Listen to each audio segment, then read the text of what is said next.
Magandang umaga sa inyong lahat. Nandito ang dalawang magkaibigan, sina Miss Asian at Pujaan. Pakinggan natin ang kanilang mga interview at ang mga kwento tungkol sa mga kasuutan, creative dahon ni Miss Pujaan Ladjawan. Hello, Miss Pujaan. Hi po, Miss Asian. May mga konting katanungan lang po ako sa iyo tungkol sa iyong mga kasuotan tulad ng mga dahon. Habang suot mo ang mga creative dahon, hindi ka ba nahihirapan o kaya nakakaramdam ng kati sa iyong katawan? Actually, Miss Asian, nahihirapan po ako sa aking mga kasuotan. Kasi nakakaramdam din ako ng mga kati sa aking katawan. Pero sabi ko po sa sarili ko, Pujaan, kaya mo yan. Tiis, ganda lang yan. Baka lalong sisikat ka kapag nasuot mo ang mga creative dahon. Actually, muntik na po ako sumuko, Miss Asian. Sabi ko po sa sarili ko, susuko na kaya ako. Pero parang may pumipigil sa akin, Pujaan, kaya mo yan, huwag kang susuko. Lahat na yan, pagsubok. Baka matutupad mo ang iyong mga pangarap nang dahil dyan sa mga kasuotan mo. Sabi ko, ay, sana all. Alam mo, Miss Pujaan, nakaka-proud ka kasi lahat nagagawa mo. Maraming salamat po, Miss Asian. Una po sa lahat, sa iyo po ako nagpapasalamat dahil lahat po ginagawa mo para sa akin, yung mga talent mo, ginagawa mo para sa akin, tapos maipakita ko naman sa lahat, sa buong mundo. Kaya nagpapasalamat po ako sa iyo, Miss Asian. At lalong-lalo na nagpapasalamat po ako sa lahat ng mga nanonood, sa lahat ng mga sumusuporta sa aking vlog. Thank you so much po.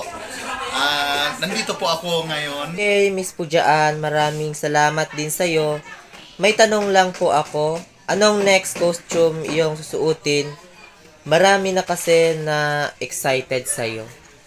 Actually, Miss Asian, hindi ko pa masagot sa'yo kung anong next costume na susuotin ko. Pero nakaka-excited naman, parang Tuput-tuput parang gusto kong costume. suotin yung next Langkay-langkay patay costume. Na labit-labit yung costume. dirit-dirit Taba-taba costume. Kasi parang napanagingitan ko yun na costume ako dito. Napakaganda ko daw. Pero sana all, sana magawa ko na yun. Hanap muna tayo ng dirit para maipakita natin sa lahat kung anong kahalagahan ng isang dirit na gawin siyang isang costume. Marami din nagsasabi or nag-request, sabi nila po dyan, pwede naman dirit muna. Pero hanggang sa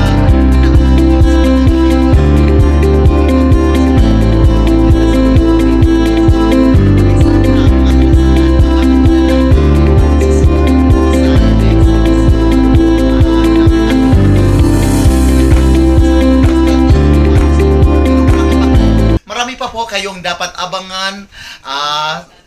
Kasi dito nasa bukid po tayo.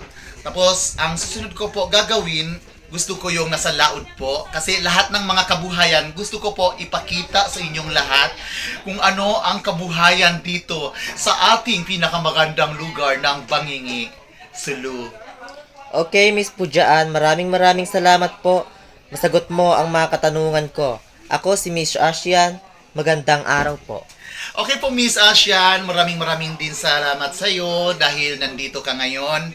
Kahit sobrang busy si Pujaan, pilit pa rin ako bumangon para sa iyo. Basta para sa iyo, gagawin ko ang lahat, Miss Asian.